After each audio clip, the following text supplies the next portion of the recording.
Roadblocks all around Buenos Aires. This is how Argentina's capital looked on Monday after the country's largest workers' confederation called for a general strike against the government of Mauricio Macri. Left-wing groups blocked major roads leading to the capital, protesting against what they say is a government that rules for the rich. There is a social crisis and a political crisis. There is discontent. It is the beginning of the pact between the IMF and the government that brings about austerity measures. The economic situation is worse, and that's why we will be on the streets. Since taking office, Macri's government has been unable to control the double-digit inflation rate that has tormented Argentines for years. The recent peso devaluation, caused by a strengthening US dollar, forced the government to request an emergency 50 billion loan from the IMF. Prices have continued to go up since then.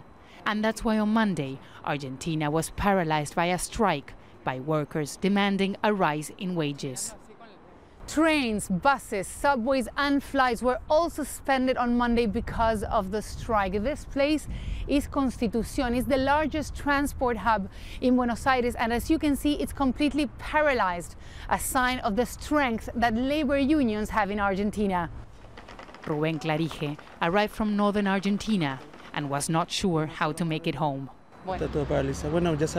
We knew this was happening, but I thought there would be something. There is nothing. I understand the need to go on strike, but we are all affected by what's happening. The IMF loan brings back memories of the 2001 economic crisis, when Argentina defaulted on its sovereign debt.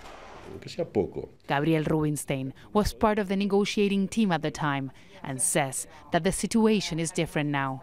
The government responded fast. They sought help from the IMF because they knew nobody else would loan them the money. The crisis would have been worse if they hadn't.